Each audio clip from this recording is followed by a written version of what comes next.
This reaction video, we're going to be checking out more Eminem. This time we're going to be doing the track titled Favorite Bitch, featuring Ty Dolla Sign. Let's get right into it. What's going on, world? How are you? Of course, it is me, Dave, from musicfeltbyme.com. And don't forget, you can always follow me at musicfeltbyme. That's on Instagram, Twitter, and Facebook. And if you want to support the page, you want to support the channel, you absolutely can. You can do so by going to patreon.com/musicfeltbyme. The link for that is in the description box down below. Definitely go check that out if that's something you're interested in doing. $5 a month gets you a guaranteed reaction every month within 30 days of your request. Plus, you could also sign up for $20 a month, which gets you 3 guaranteed reactions within 30 days of your request every single month. And you earn yourself a 10% discount code to the merchandise store, which you can also check out down below. And you'll also be credited as a supporter at musicfeltbyme.com. See your name up there, a little supporters tab. Let's get right into this. Favorite Bitch featuring Ty Dolla Sign, which is random at best. I didn't anticipate these two. Ty Dolla Sign is a good ear for doing features and hooks, and he typically makes songs better. So I've not been a big fan of the last few songs that I've heard off this album. So hopefully we get something good here. Let's get right into this. Favorite Bitch featuring Ty Dolla Sign by Eminem. Before we do, though, don't forget, you can always subscribe for free right here. If you like what you see, don't be scared to hit the like button. If you want to be notified about my very next video, hit the notification bell now. Got a better chance of that happening. And then don't forget to leave a comment down below. Once I rate the song, let me know. Did I underrate it, overrate it? You tell me. And don't be scared to let me know what other songs you want to see me react to. I take recommendations. I'll be checking those. So definitely do that. Let's get right into this. Eminem featuring Ty Dolla Sign. Favorite Bitch.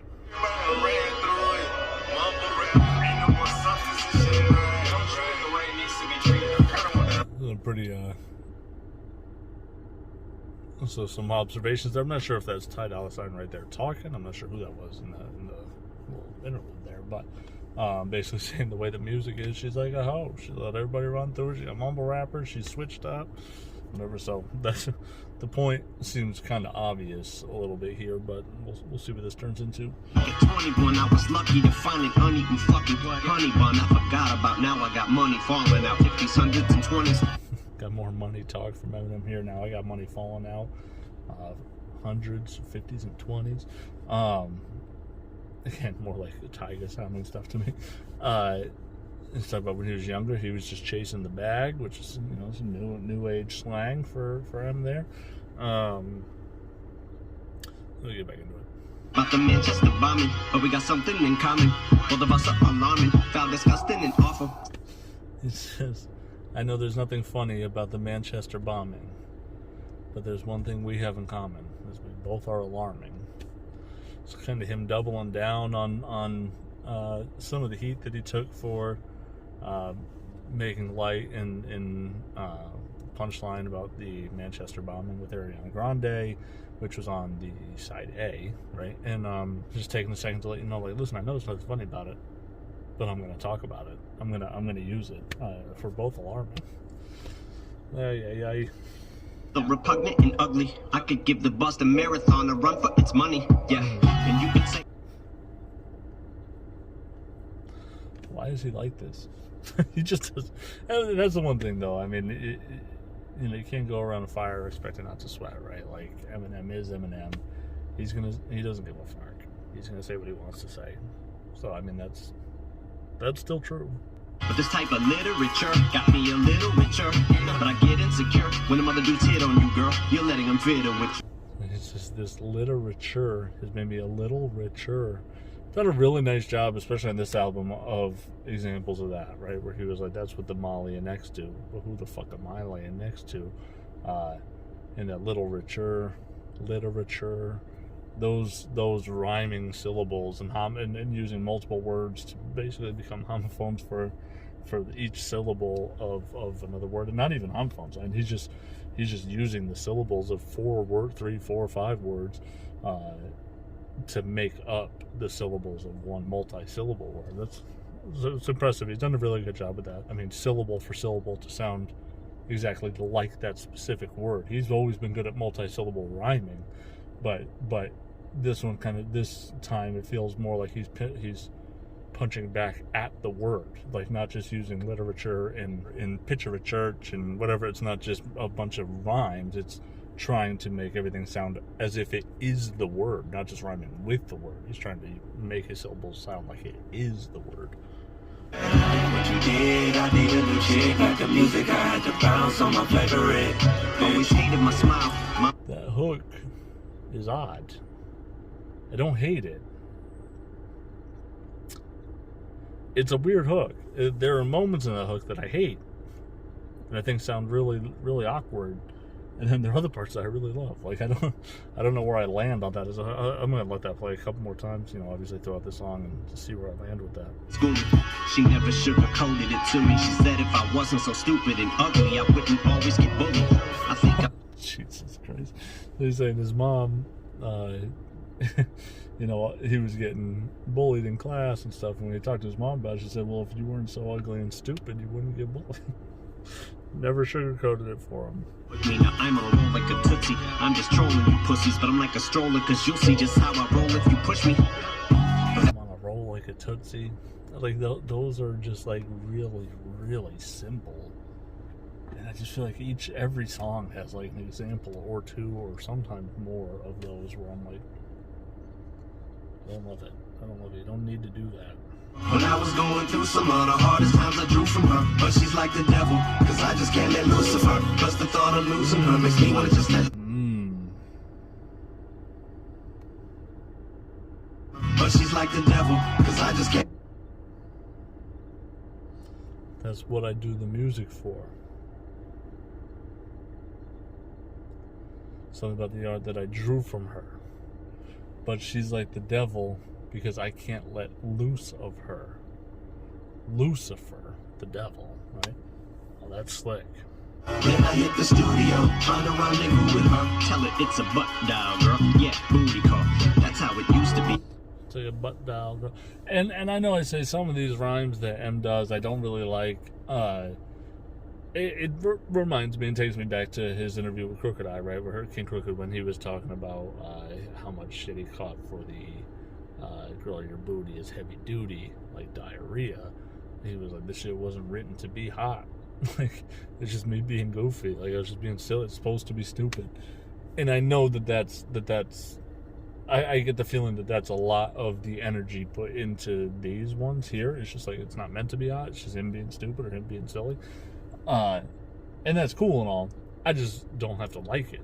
Like, it doesn't mean I have to go, ooh, wow, or give it a pass just because it's stupid. Like it when I'm grading the art as it is, if I don't enjoy it, or I think that it's filler or it's bullshit or whatever, then that's how I feel about it. That's all. But I also do understand that not every one of those is him thinking, oh, I got that. Oh, you hear that? I'm on a roll like a tootsie. Like, I'm not saying he is sitting behind the pen going, this will really knock their socks off. I don't believe that. I just, I don't have a need for the in-between stuff. You know what I mean? You and me, we rule the world, and we make Curtis blow. Fuck, I miss them days. He used to be my favorite. Curtis blow. Make Curtis blow. In the background, you hear him say 50, but Curtis Jackson, and we make Curtis blow. Everything has changed, it'll never be the same as the era whence we came. From Nas to Pac, Rock, Eric B. and Kane. But I know a few from... That's cool. So he's saying, if I can ask you this question, would you marry me again, even though we know that things will never be the same from the era that we came? The Nas, the Pop, Rock, whatever, the Rakim, Eric B. and Kane. That's cool.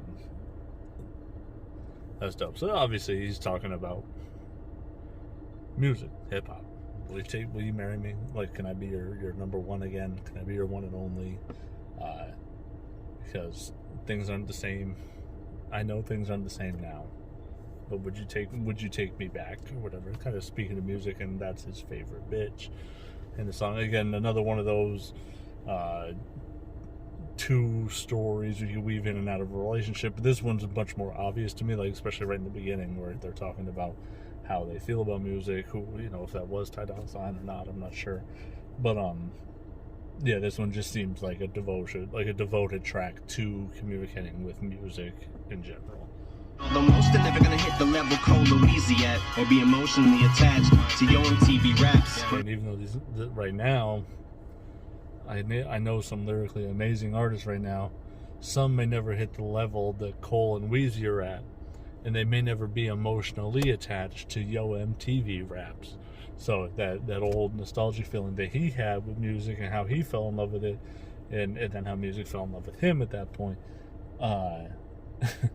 He's saying that part of it's gone. We don't have Yo MTV raps anymore. They may never have that same experience that I had or we had together. That's interesting. Back when Flavor Flav had us wearing clocks, I went back with Ed Lover, and there was 2 Dr. Dre's. That's a paradox, but I never thought This is back when Flavor Flav had us wearing clocks and Ed Lover. There was 2 Dr. Dre's. That's a paradox. That kind of sounds like a paradox in time where you have like 2 of the same. But that's a pair of doctors. That's a pair of Dr. Dre's. There's 2 of them. But I guess that it's if your mind, you must be biding your time, looking for someone to come along that'll make you feel like I did back when you were mine, huh? Yeah. But truthfully, it was never. He's torn between basically saying, please take me back, I'll work forever and prove to you I'll never give this up, I'll work as hard as I need to, and then also basically saying, get fucked, go back to whoever's dick that you sucked, in this analogy of how music moves on to the next artist. It goes from artist to artist. He says, but I know you're probably having a tough time, basically because no one gives you the same feeling that I gave you. This beat, this man, till I won't breathe when I kill you, but if I can't have you, bitch, nobody can kill me. I used to be your favorite.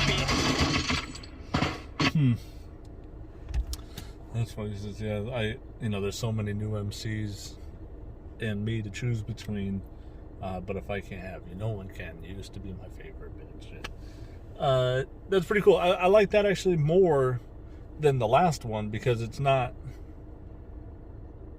I'm not being sold the, oh, whoa, he might be talking about music. Like, this is just a devoted letter to music. Now, again, the subject matter is a little washed. It's recycled. But I enjoy that song more just because it felt more honest, and it didn't feel like it was a hidden message that we've already had the answer to before. And the other one feels like something he's... the other one feels like a potentially creative song that we've already heard before, so the creative element of it no longer feels creative. This one just feels more honest and more direct, and I respect that part of it more. I'm gonna go 6-1. I think that one's okay. It's good. It's one of the better songs I've heard of the last 2 or 3 that I've listened to.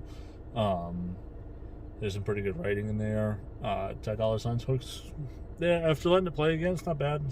There are some moments that feel a little clunky for me, but I don't dislike it. But it's not gonna last with me. Like, it's not one of those hooks that's gonna stick with me all day.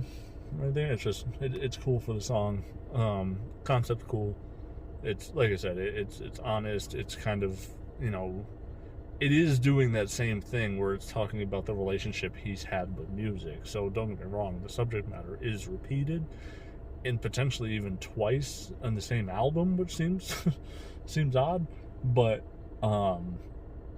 the fact that this one's way more upfront and more like a confession and almost the vulnerability of his feelings with trying to decide whether or not he should continue to pursue it because he has a tough time letting go of it, or basically say, oh, fuck it, you've abandoned me, you've moved on, just go be with him then, and I'll just go try to find happiness somewhere else. I kind of like that honest element of it. Yeah, that's about it for me. You can let me know down in the comment section. Did I overrate it, underrate it? You tell me. Sound off in the comment section. Also, let me know what songs you want to see me react to next. And that's going to do it for me. Everyone be safe, be real. Don't forget to pursue your own happiness, and I'll catch you on the next one.